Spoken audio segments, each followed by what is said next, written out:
అందరికీ నమస్కారం అండి. భగవద్గీత 4వ అధ్యాయము జ్ఞానయోగము 9వ శ్లోకము. జన్మ కర్మ చ మే దివ్యమేవం యో వేత్తి తత్వతః త్యక్త్వా దేహం పునర్జన్మ నైతి మామేతి సో అర్జున. 9వ శ్లోకం.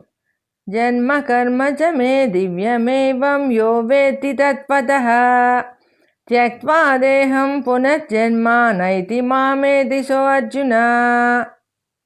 శ్రీకృష్ణ భగవానుడు అర్జునుడితో ఇలా చెప్తున్నారు.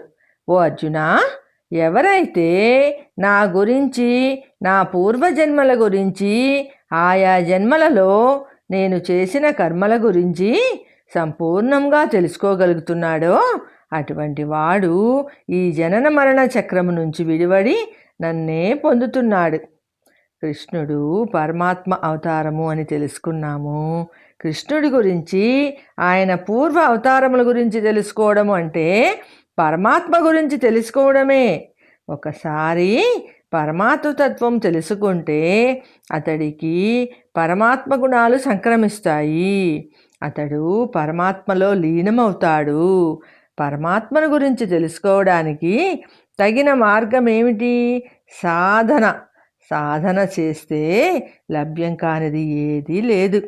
కేవలము శాస్త్రములు చదవడం వల్ల ప్రయోజనం లేదు. అందులో చెప్పబడిన విషయాలను సాధన చేయాలి. కేవలము జ్ఞానం సంపాదించడం వలన లాభం లేదు. విజ్ఞానము అంటే ఆచరణ ముఖ్యం.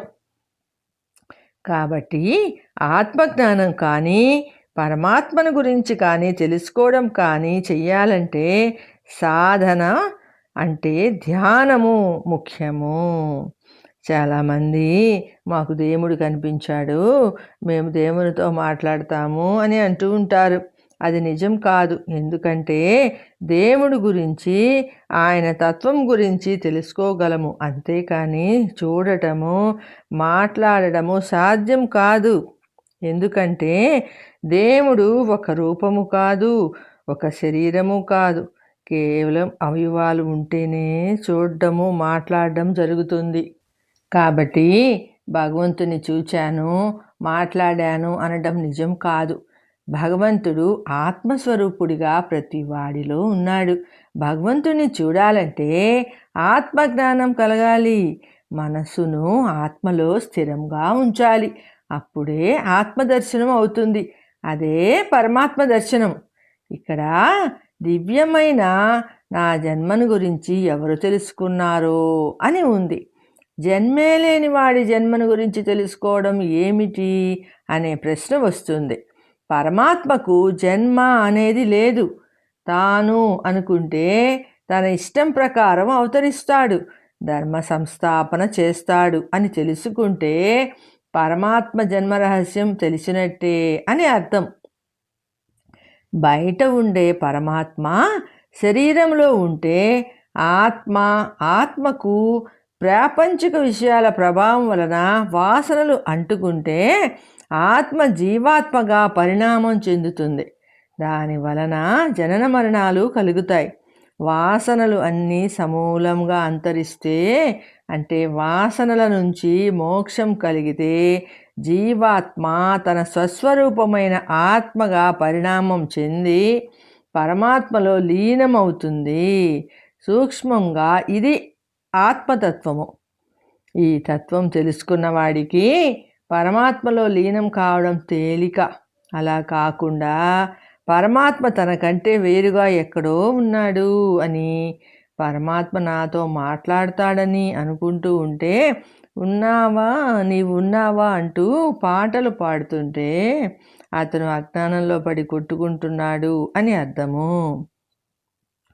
అంటే తాను వేరు, పరమాత్మ వేరు అనే అజ్ఞానంలో ఉన్నాడు. అహం బ్రహ్మాస్మి అని సూత్రము అర్థం చేసుకోలేదు అని అర్థం.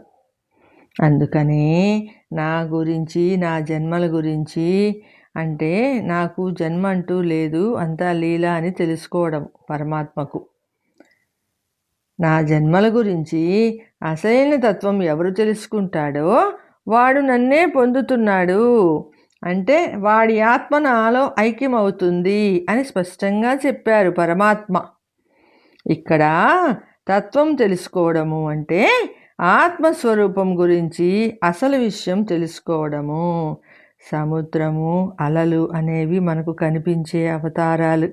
అసలు ఉన్నది నీరు అని తెలుసుకోవడము అంటే పరమాత్మ ఒక్కడే, అతడు నిరాకారుడు.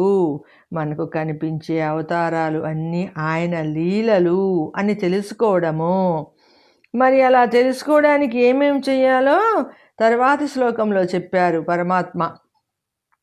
నెక్స్ట్ 10వ శ్లోకంతో కలుసుకుందామండి. సర్వేజన సుఖినో భవంతు. జై శ్రీమన్నారాయణ అండి. మీరు ఈ భగవద్గీత ఛానల్ని సబ్స్క్రైబ్ చేసుకోండి, మీ బంధుమిత్రులకు షేర్ చేయండి, లైక్ చేయండి, కామెంట్ ఇవ్వండి.